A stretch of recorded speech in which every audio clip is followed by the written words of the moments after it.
Hello, what's up, y'all? Hey, this is your boy, Amson the Real. Well, I pray and hope that this video reaches y'all in the best of health and in the best of spirit. So for the past couple of days, I have been seeing a story in my news feed coming out of Nigeria. A story which involves a police unit there in Nigeria called SARS, SARS. Which, by the way, stands for Special Anti-Robbery Squad.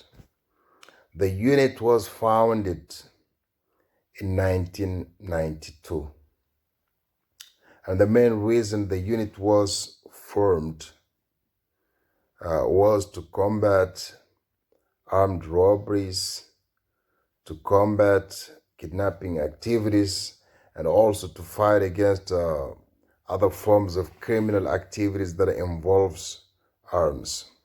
But through the years, the so-called Special Anti-Robbery Squad, out of their ego, their selfishness, and out of their greed to becoming rich by any means necessary, they went from a Special Anti-Robbery Squad to becoming a Special Pro-Robbery Squad. Instead of protecting the Nigerian people from criminals, they themselves had become the criminals terrorizing the Nigerian people. Instead of fighting against armed robbers, they themselves had become the armed robbers. Instead of fighting against kidnappers, they themselves had become the kidnappers. One of their recent kidnapping activities involved a Nigerian rapper by the name of Ikechukwu Onunaku. Ikechukwu got kidnapped on September 5th, 2019 by operatives of SARS who had kidnapped him, tortured him, and after having him traumatized, they took him to ATM machine, asking him to cash out money and give it to them, or that they would put an end to his life. The man had no choice but to cash out money and give it to them, because if he didn't, they would have killed him. They would have killed him like they did to many of their victims, both known and both unknown, because not all their victims are reported. Some are still unknown. The police are still looking for criminals or a potential killer for some people who have been found dead. You understand? While the criminal is among themselves in the police station. You see. So the men had no choice but to cash out money and give it to these shameless gangsters hiding behind a police uniform and a police badge. If he didn't, they would kill him. They kill him and lie against him that he did this and he did that. You understand? And he wouldn't be there to defend himself, to clarify things, to explain what took place between him and them. You understand? So it would just be a one-side story, you see.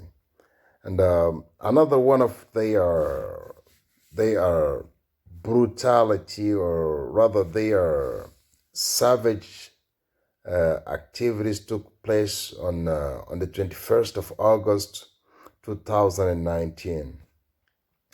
Operatives of SARS were again filmed shooting dead two young men who were suspected of stealing mobile phones.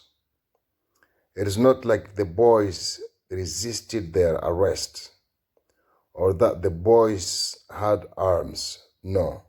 The boys were already arrested by the SARS operatives, but they just decided to shoot them dead. You understand? So finally, a couple of days ago, the Nigerian people decided that enough is enough. The bullshit has got to come to an end right now. So they took to the streets to stage protests against the existence of SARS.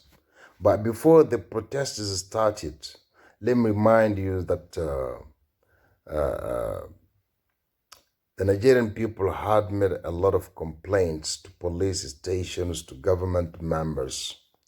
None of them were heard. You understand? The government members didn't care. The police didn't care since it involved policemen like them. They didn't care to investigate or to even listen to the people reporting abuses by SARS members. So finally, after the popular uprising, the Nigerian government had no choice but to listen to the people. You know, the people have power. The people have power, my brother. Power to the people. When the people come together, put aside their tribal differences, their religious differences, to come together to demand the fixation of an issue from a government, the government will have no choice but to accept their demand. Because it is the people, man. The people have the power.